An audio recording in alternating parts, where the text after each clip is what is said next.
comparison of business, profession and employment. Okay, so firstly we discuss our topic business. What is business? Firstly we all to know that what is business.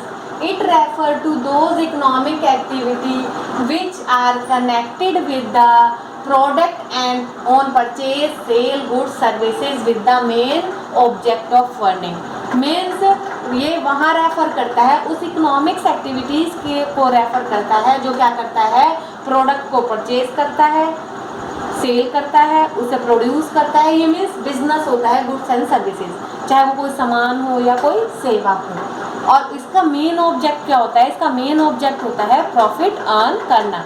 Means business का main object होता है कि अगर आपने 2 रुपये लगाए हैं तो आप उसमें 4 रुपीज़ का बेनिफिट लें, ये होगा बिजनेस. ओके, सो बिजनेस में क्या हुआ कि मेन ऑब्जेक्ट आपका ये है, आप किसी को गिफ्ट दे रहे हैं या कोई और चीज़ है, ये बिजनेस नहीं है. आमतौर पे लेन देन को, गिफ्ट, चैरिटी, इन सब चीज़ों को बिजनेस में इंक्लूड नहीं किया जाएगा.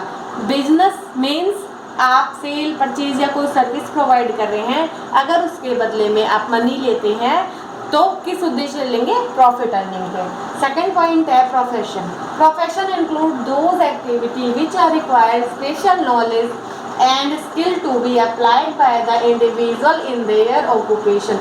Such activities are generally subject guidelines or code of conduct laid down the professional bodies. Means क्या है, प्रोफेशनल वहाँ इंक्लूड होता है, उन एक्टिविटीज़ में होता है which are require special knowledge, जहाँ पे क्या हो, स्पेशल नॉलेज हो, applied by the individual, group में नहीं, किसी इंडिविजुअल के थ्रू, इन देयर ऑक्यूपेशन, उनके ऑक्यूपेशन में. Such as activity generally subject guideline, इनके लिए अपनी अलग से जनरल सामान्य गाइडलाइन दी जाती है. और कोड कंडक्टेड, जो कोड कंडक्ट करते हैं laid down the professional body, वो प्रोफेशनल बॉडीज़ के अंदर आते हैं.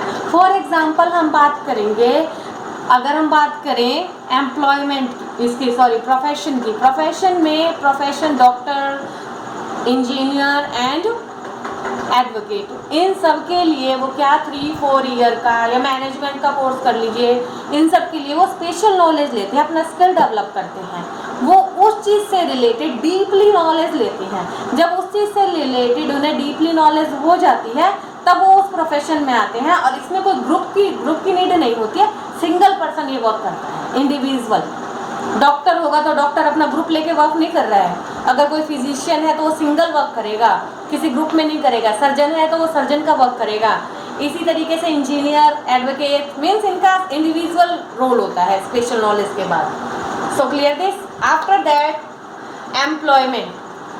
Employment refer to the occupation, उस ऑक्यूपेशन को रेफर करता है in which people work for the other and get the remuneration in return. Employment वहाँ रेफर करता है जहाँ पे पीपल वर्क करते हैं और उसके बदले में उन्हें क्या मिलता है, उसका रेमुनेशन मिलता है. ठीक है. दोज हु आर एम्प्लॉय, वो एम्प्लॉय जो other are known as employed by the other known employ, thus people who work in the factory and receive wages and salary.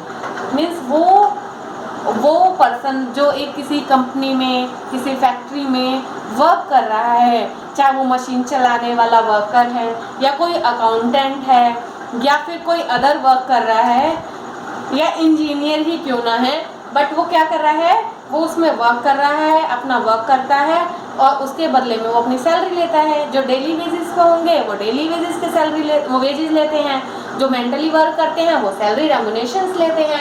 इस तरीके से वो employment factories owner and the employ of the factory. Means owner अलग होता है and employ अलग होता है. ओनर मीन्स जिसने उस फैक्ट्री में अपना पैसा लगा रखा है और अपने अंडर वर्क करवा रहा है, सर्विस ले रहा है. क्योंकि अगर मान लो आप बिजनेस डालते हो तो आप सारे काम खुद तो नहीं कर पाओगे. एक फैक्ट्री में, आपकी लार्ज फैक्ट्री है, उसमें purchase department, sale department, advertisement, various type के डिपार्टमेंट है. अगर आप किसी चीज़ का प्रोडक्शन कर रहे हैं तो रॉ मटेरियल कहाँ से आ रहा है, मशीनरी में वर्क हो रहा है, कुछ काम वर्क इन प्रोग्रेस है, कुछ फिनिश गुड्स में है, कुछ डिस्पैच हो गया है, कुछ ट्रांसपोर्ट में है, तो ये सिंगल पर्सन तो नहीं कर सकता.